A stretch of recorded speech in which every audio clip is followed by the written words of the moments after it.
যদি আপোনালোকৰ হাতত 50,000 টকা আছে তেতিয়াহ'লে এখন ট্ৰেৰেনো আপোনালোকে ল'ব পাৰিব 80,000 গাড়ী এখন আমাৰ ইয়াত পাব আপুনি এজন ব্যক্তিয়ে যেতিয়া সেকেন্ড হেণ্ড গাড়ী এখন আপোনালোকৰ তাত চাবলৈ আহে তো গাড়ীখন প্ৰথমে কি চাব লাগে মাৰুতি 2018 ৰ ওপৰৰ যিমান মডেল আছে বিলো 60,000 চলা তাতে আমি 1 বছৰৰ ইঞ্জিন ওৱাৰেণ্টি দিও তিনিটা ফ্ৰী সাৰ্ভিসিং নতুনত যেটো পাইছে আমাৰ এটো সেম পাব নমস্কাৰ আশা কৰো সকলো ভালে আছে বৰ্তমান মই আছো Guwahati Boragaon Maruti Suzuki true value পুদ্দা লোকেশনটো মই আপোনালোকক ধুনিয়াকৈ বুজাই দিছো মোৰ লগত সানিদা আছে নমস্কাৰ দাদা নমস্কাৰ মই এটা কথা সুধিব বিচাৰো ধৰক এজন ব্যক্তিয়ে যেতিয়া সেকেন্ড হেণ্ড গাড়ী এখন আপোনালোকৰ তাত চাবলৈ আহে তো গাড়ীখন প্ৰথমে কি চাব লাগে প্ৰথম চাওক গাড়ীখন আজিকালি মানুহবিলাকৰ কি হৈছে মানুহবিলাকে খালি বডিটো চাই গাড়ীখনৰ হয় ইঞ্জিনটো বহুত 100% ভিতৰত 20% মানুহে অকল ইঞ্জিনটো চাই বাকি 80% মানুহ যিখিনি আছে আপোনাৰ বডিটো চাই ভাবে বডিটো ধুনিয়া হৈছে গাড়ীখন ভাল কিন্তু মিছা কথা বডিটো ভাল হলে আপোনাৰ গাড়ীখন যাবলৈ এটো মিছা কথা প্ৰথম আপুনি চাব ইঞ্জিনটো ভাল আছে না এপ্ৰন দুটা ঠিক আছে না মানুহে ভাবে এক্সিডেন্টাল গাড়ী মানে দৰজাখন অলপ দি স্ক্ৰেচ চাই বহুতে কয় যে গাড়ীখন মাৰ খাইছে এটো মাৰ খোৱা নহয় এটো স্ক্ৰেচেছ লাগিছে এটো মাৰ খোৱা বুলি নকয় এটো পেইন্ট হৈ যাব আপোনাৰ কিন্তু ফাৰ্স্ট কথা আপুনি আহি চাব ইঞ্জিনটো ভাল আছে না এটা মই এটা কথা সুধো ধৰক নতুন গাড়ী আৰু সেকেন্ড হেণ্ড গাড়ীৰ মাজত ডিফাৰেন্সটো কি থাকে ডিফাৰেন্সটো কি চাওক ডিফাৰেন্স আপোনাৰ কিলোমিটাৰ ওয়াইজ ডিফাৰেন্স পাব আৰু ওনাৰশিপ ধৰক এতিয়া ওনাৰশিপ ডিফাৰেন্স পাব আপুনি চলাই অলপ কমফৰ্টনেসটো অলপ বেলেগ পাব সেকেন্ড হেণ্ড এটো নহয় যে আপুনি নতুন টাইপ পাব এতিয়া কিছুমান গাড়ী আমাৰ ইয়াত আছে 10000 কিলোমিটাৰ চলা গাড়ী এইখন লৈ কিনে আমি একদম নতুনৰ দৰে ফিল পাব প্ৰাইসও অকমান হাই হ'ব কিন্তু গাড়ীখন লৈ আপুনি কি হ'ব 2-3 লাখ টকা আপোনাৰ বাচি যাব এইবিলাক গাড়ী ললে তো আপোনাৰ নতুন গাড়ী এখনৰ দাম 10 লাখ টকা আজি ৰেটত মই এখন ডিজাইৰ কথা কলো কিন্তু সেকেন্ড হেণ্ড গাড়ী এখন আপোনাৰ মাৰ্কেটত 5.5 লাখত পাই যায় 5 লাখ টকাত পাই যাব আধা দামত পাই যাব তো সেইটো এটা ডিফাৰেন্স নহয় জানো ডিফাৰেন্স প্লাস আপুনি ধৰক নতুন গাড়ী এখন ল'ব গলে আপুনি ওয়াৰেন্টি পায় আপুনি ডিলাৰৰ পৰা এতিয়া আমাৰ ইয়াত মাৰুতি 2018 ৰ ওপৰৰ যিমান মডেল আছে বিলো 60,000 চলা তাতে আমি 1 বছৰৰ ইঞ্জিন ওৱাৰেন্টি দিও তিনিটা ফ্ৰী সাৰ্ভিসিং নতুনত যেটো পাইছে আমাৰ এটো সেম পাব অকল মাৰুতি গাড়ী বিলাকতে এপ্লিকেবল হ'ব এটো ওকে মাৰুতি গাড়ীতে এটো এপ্লিকেবল হ'ব গতিকে এতিয়া মই আৰু এটা লাষ্ট কথা এটা আপোনাক সুধো আপোনালোকৰ তাত গাড়ী কিমান টকাৰ পৰা আৰম্ভ হৈছে কিমানত শেষ হৈছে আমাৰ ষ্টাৰ্টিং আজি আপোনাৰ আছে 75 ৰ পৰা ষ্টাৰ্টিং আছে 75 ৰ পৰা আপোনাৰ প্ৰায় 15.5 লাখ লৈকে আছে ওকে এখন ভেনু 2021 ৰ মডেল হয় পাইছো 7 লাখ টকা 7 লাখ 7 লাখ আস্কিং প্ৰাইস টো কৈছো আপোনালোক নেগোশিয়েবল প্ৰাইস হয় আমাৰ ইয়াত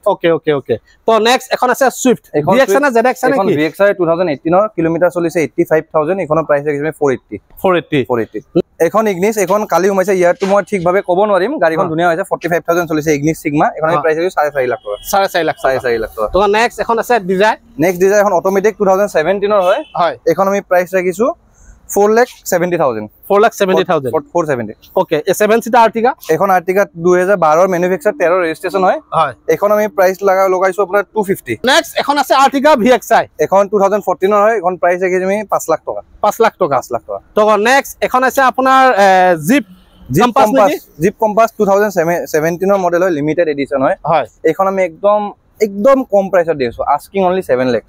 তো দাদা এখন আছে ইনোভা এখনৰ প্ৰাইস কিমান বিচাৰিছে এখন আমি প্ৰাইস লগাইছো 18.5 লাখ টকা 21 ৰ 2.4 জেড ভেৰিয়েন্ট টপ ভেৰিয়েন্ট খন হয় এখন টপ ভেৰিয়েন্ট পাব ওকে 2021 হয় 19 ৰ আৰ্টিকা হয় এখন আমি প্ৰাইস লগাইছো 8.5 লাখ টকা ZXI প্লাস হয় এখন ZXI plus okay ZXI plus Ertiga যদি আপোনালোকে আৰ্টিকা বিচাৰি আছে তো এখন ল'ব পাৰে এইবিলাক গাড়ী ওয়াৰেন্টি আহি যাব ওয়াৰেন্টি পাই যাব ন ওয়াৰেন্টি পাই যাব এখন ডিজায়াৰ 2019 ৰ হয় এখানে প্ৰাইস লগাইছো 5.5 লাখ টকা 5.5 VX না ZX VXI এখন VXI ওয়াগনাৰ ZX না VX না LX এখন VXI এখন চলিছে মাত্ৰ 18000 কিলোমিটাৰ অলমোস্ট নতুন কন্ডিশন হ'ব চলাই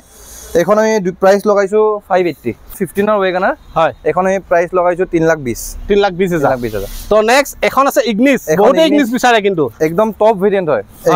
এখন মাত্ৰ চলিছে 16000 হয় 2023 ৰ গাড়ী এখন প্ৰাইস আমি আস্কিং লগাইছো 7,20,000 XL6 এখন XL6 আলফা হয় 2020 ৰ এখন আমি প্ৰাইস লগাইছো 8.5 লাখ টকা অল্টো 800 এখন অল্টো 800 চলিছে 25000 মাত্ৰ 2020 ৰ গাড়ী VXI এখন আমি প্ৰাইস লগাইছো আপোনাৰ 380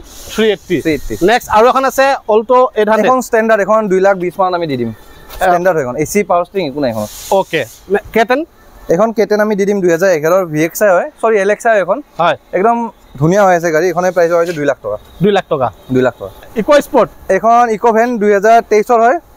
এখন আমি প্ৰাইস লগাইছো 4.5 লাখ টকা ডিজায়াৰ এখন 2018 ৰ হয় এখনৰ প্ৰাইস আহিব 5.5 লাখ টকা এখনৰ ৰিচনৰ দাম কম এখন ৰিচ আমি দি দিম 80,000 80,000 টকা নেক্সট আপোনাৰ কুইড এখন কুইড আহিব 2 লাখ টকা 19 ৰ কুইড যদি আপোনালোকৰ হাতত 50,000 টকা আছে তেতিয়াহ'লে এখন ট্ৰেৰেনো আপোনালোকে ল'ব পাৰিব 4 লাখ টকা দাম ন 4.5 লাখ টকা দাম কিমান চলিছে 75,000 জেনুইন চলিছে গাড়ী ওকে নেক্সট আপোনাৰ ইণ্ডিগো এখন আমি 30,000 টকা দি দিম এখন ওয়েগনাৰ আপোনাৰ আহিব 280 ডিজাই এখন ডিজাই 2 লাখ টকা আহিব টেক্স গুটেনি আপ টু ডেট কৰাই দিব ডাটসন ৰেডিগো এখন ৰেডিগো 150 আহিব কিমান চনৰ 150 যদি কেছত লয় 150 আহিব এখন কিমান চনৰ গাড়ী এখন 2016 নেক্সট কি গাড়ী এখন সুইফট ডিজায়াৰ টুৰ মডেলটো হয় এখন আমি প্ৰাইস ৰাখিছো 1,20,000 কাগজ পাতি কৰি দিবনে কাগজ পাতি কৰি দিম নেক্সট আপোনাৰ i10 এখন i10 2 লাখ টকা আহিব কিমান চনৰ এখন 2015 নেক্সট ইয়ন এখন ইয়ন 130 আহিব 130 কিমান চনৰ এখন 2011 ওকে নেক্সট আপোনাৰ অল্টো কেটেন এখন অল্টো কেটেন 2017 হয় এখন প্ৰাইস লগাই আমি 350 নেক্সট ওয়েগনাৰ এখন ওয়েগনাৰ আপোনাৰ আহিব অলমোস্ট 250 260 আহি যাব এখন অল্টো কেটেন আকৌ এখন আছে এখন অল্টো কেটেন 2015 পুৰা এলয় সেলয় গুটেখিনি লগোৱা আছে এখন আমি প্ৰাইস লগাইছো 280 নেক্সট আপোনাৰ আৰু এখন আছে ওয়েগনাৰ এখন ওয়েগনাৰ আপোনাৰ অলমোস্ট 280 আহিব 280 নেক্সট এখন কুইড আহি যাব আপোনাৰ 240 সেন্টৰখন কিমান আহিব এখন সেন্টৰ একদম কমত দি দিম 1,05,000 দি দিম 1,05,000 আপোনাৰ কাম সাম কৰাই মেলি দি দিম ডকুমেন্ট ট্ৰান্সফাৰ কৰি দিব গুটেখিনি কৰাই মেলি দিম অল্টো কেটেন এখন কিমান আহিব এখন 2019 ৰ হয় এখনৰ প্ৰাইস আহিব 3 লাখ টকা ওকে আৰু ইয়নখনৰ প্ৰাইস আহিব 2013 ৰ হয় এখন প্ৰাইস আমি ৰাখিছো 170 এখন i20 কিমান আহিব এখন i20 2015 ৰ এখন একদম কমত দি দিম 3 লাখ টকা দি দিম এখন 3 লাখ টকা ৰিফাইনান্স কৰি দি দিম কিমান চলিছে এখন আপোনাৰ অলমোস্ট 75 65 চলিছে এখন ফাৰ্স্ট ওনাৰ গাড়ী ওয়েগনাৰখন এখন ওয়েগনাৰ আপোনাৰ 5.5 লাখ মান টকা আহিব কিমান চনৰ এখন 2000 এখন আপোনাৰ 21 ৰ হয় এখন ওয়েগনাৰ আপোনাৰ আহি যাব 2,90,000 মান আহি যাব এখন ওয়েগনাৰ কিমান আহিব দাম এখন 270 280 আহিব 272 গম পালে নে মই আপোনালোকক কলো যে সেকেন্ড হ্যান্ড গাড়ী আৰু নতুন গাড়ীৰ মাজত ডিফাৰেন্স হেতুৱে তো সেলেৰি কিমান আহিব এখন সেলেৰি আপোনাৰ 380 আহিব হয় আৰু এখন আছে ইয়ন 2017 হয় মেগনা হয় টপ মডেল হয় এখন 50-60 দিলে ওলাই যাব এখনো আপোনাৰ অলমোস্ট 230 আহিব 230 এখন আপোনালোকে 50 বা 60,000 টকা দিলে ওলাই যাব এখন আছে গ্ৰেণ্ড আইটেন এখন আহিব প্ৰাইস 340 আৰু এখন কুইড আহিব আপোনাৰ 2,20,000 কিমান চনৰ 2016 RXT 1000 cc ওয়েগনাৰ এখন কিমান আহিব এখন ওয়েগনাৰ আপোনাৰ এপ্ৰক্স আহি যাব এখন 3 লাখ টকা এখন আছে এখন লাইটটো খোলা আছে বুলি নাভাবিব এক্সিডেন্টাল হয় গাড়ীখন এক্সিডেন্টাল নহয় এপ্ৰনটো বনাইছে কাৰণ অল্টো এখানে এপ্ৰনটো বহুত দুৰ্বল থাকে তো ফাটিছে খালি তাৰ কাৰণে আমি কমত 2 লাখ টকা দি দিম 2 লাখ টকা এখন ওয়েগনাৰ আপোনাৰ 2016 ৰ VX এখন 3 লাখ টকা আহিব 3 লাখ টকা i10 এখন i10 170 আহিব 170 এখন ভাৰ্না আছে এখন ভাৰ্না 2 লাখ টকা আহিব 2 লাখ টকা ভাৰ্না কিমান চনৰ 2013 এখন ওয়েগনাৰ টেক্স ফেল আছে 4 সিলিন্ডাৰ বহুতে বিচাৰে এখন গাড়ী এখন ওয়েগনাৰ বিচাৰে আমি পেপাৰটো ইনক্লুডিং নকৰো নৰমাল গাড়ীখন আমি 75,000 দি দিম এখন গাড়ী 75 পেপাৰছ আপোনাৰ লগত দায়িত্ব 75 কিমান আহিব এখন সুইফট ডিজায়াৰ এখন 2018 হয় এখন আমাৰ প্ৰাইস হৈছে 5 লাখ টকা আৰু ইকো স্পৰ্ট এখন ইকো স্পৰ্ট আহিব আপোনাৰ 280 ডিজেল টাইটেনিয়াম এলেক্সা ডিজায়াৰখন আমি ৰাখিছো 5 লাখ টকা এখন 5 লাখ টকা 2021 ৰ গাড়ী হয় 2021 ৰ গাড়ী 5 লাখ টকা এখন এক্সেন আছে 2017 ৰ পেট্ৰল এখন প্ৰাইস আছে 250 অনলি এখন ল'ব পাৰে আপোনাৰ একদম কম চলিছে 25,000 নে 30,000 চলিছে এখন প্ৰাইস আছে আমি অনলি 485 আৰু অল্টো কেটেনখন এই দুখন অল্টো কেটেন ধুনিয়া হৈ আছে কিন্তু একদম ধুনিয়া হৈছে এখন অটোমেটিক হয় এখন অটোমেটিকত ধুনিয়া হৈছে গাড়ী এখন আমি প্ৰাইস আছে অনলি 350 আৰু এখনৰ প্ৰাইস আছে 390 কিমান চন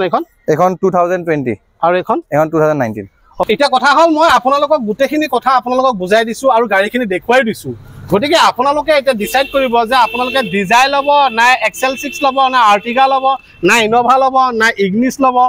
না আপুনি সুইফট লব না অল্টো কেটেন লব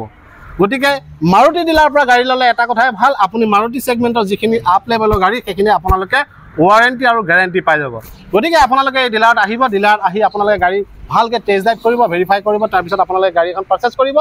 আৰু এই গাড়ীখন যেহেতু আপোনালোকৰ ঘৰৰ সম্পত্তি হয় গতিকে এই সম্পত্তিটো লওঁতে আপোনালোকে